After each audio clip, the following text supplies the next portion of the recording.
Hi everyone, this video lesson is going to be on recording and analyzing data. So first we need to record some observations. We can do this using charts and tables. We want to ensure our observations are neat and easy to read, and finally they should also include units for our quantitative observations. For example, these two charts are showing the same information. They are showing the temperature throughout the day by the hour. As you can see, they are written nice and neat, or this one is here, and this one was done using a computer program. But you can see that I've included units, because if we didn't include this degrees Celsius here, some people may think we are using Fahrenheit to measure the temperature. Let's talk about graphing. Graphs are useful tools in science because trends in data are easy to visualize when represented graphically. Graphing is an important procedure used by scientists to display the data that is collected during a controlled experiment. Take a minute to think about the different kinds of graphs.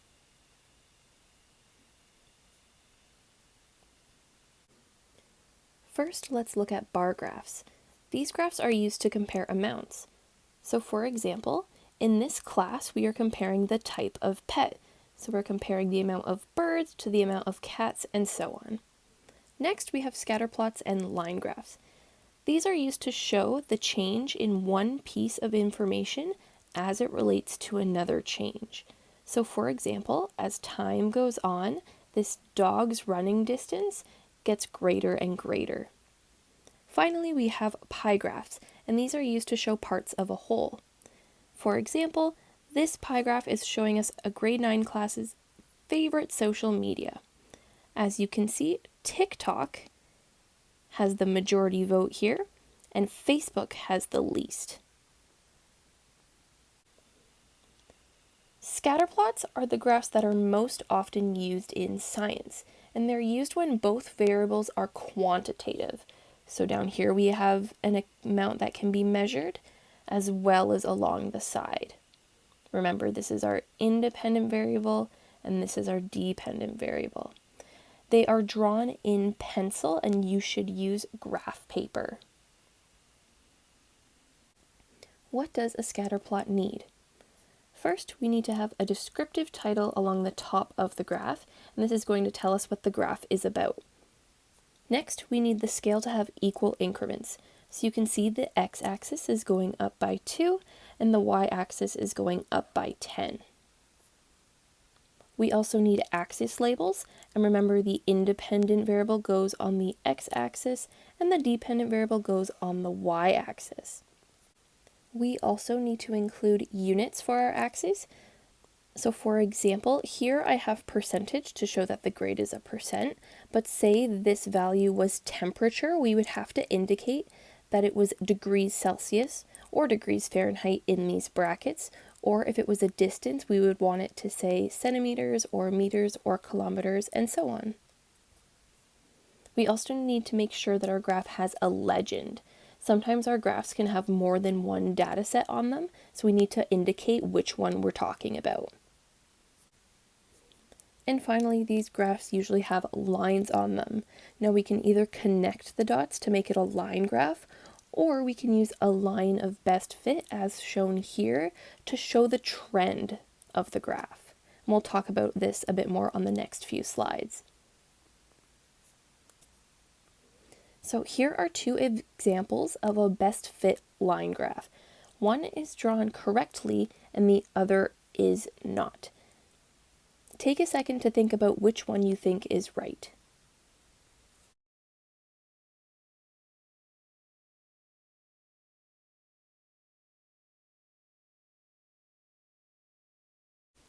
If you said this one, you are correct.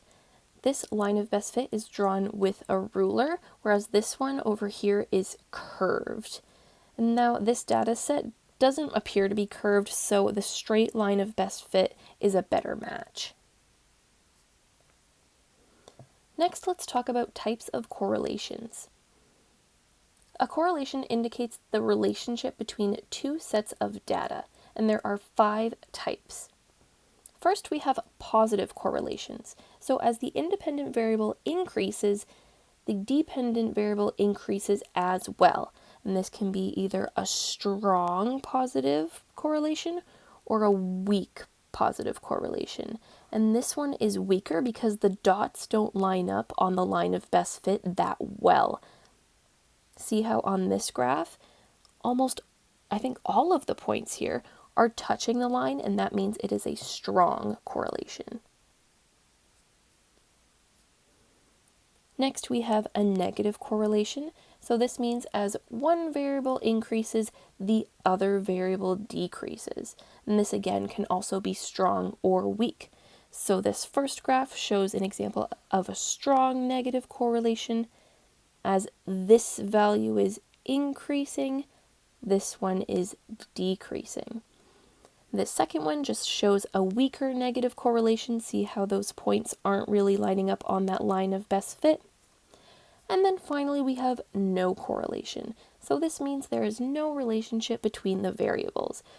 In this graph, we can't really see where the best way to draw a line of best fit is, and there's just no relationship between these variables. Let's practice. The first scatter plot shows a relationship between hours worked and money earned. So which describes the relationship between these variables? I'll give you a second to think about it.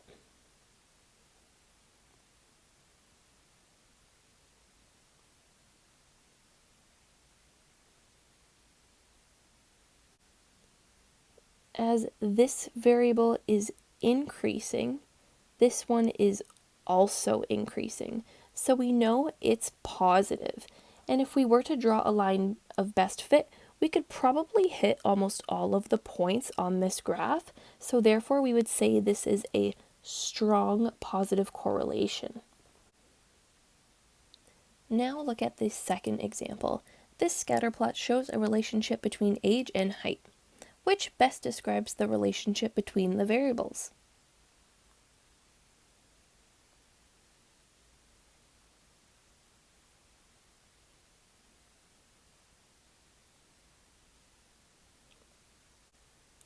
For this graph, it seems very difficult to try to draw a line of best fit that would match this data set. Because it is so difficult to draw this line, and we can't see that as one increases, the other increases or decreases, we would say that this graph has no correlation. Let's look at the third example. Which best describes the relationship between the variables?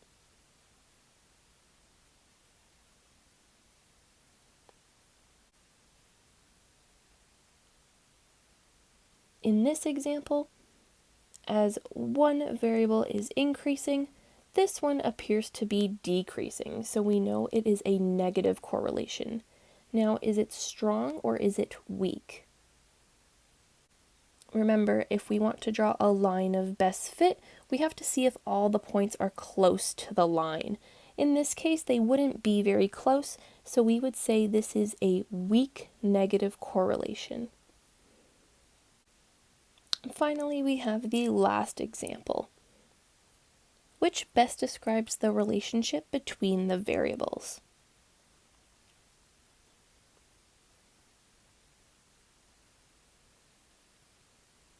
As this variable is increasing, this one also appears to be increasing. But if we were to draw a line of best fit, the points wouldn't really be close to that line, so we would say this is a weak positive correlation. Something else we need to look at is interpolation and extrapolation. Interpolation is a prediction within the range of our data set. So our data set here is where the first point starts and the last point ends, and interpolation is making a prediction within this range. Extrapolation, on the other hand, is a prediction outside the range of our data set. So if we were to make a prediction for these values, this would be considered extrapolation because it's outside of this data set. And same goes for this side over here. if we were to make an estimate or a prediction around the 0 mark, it's not within our data set, so it would be considered extrapolation. And that concludes this video lesson.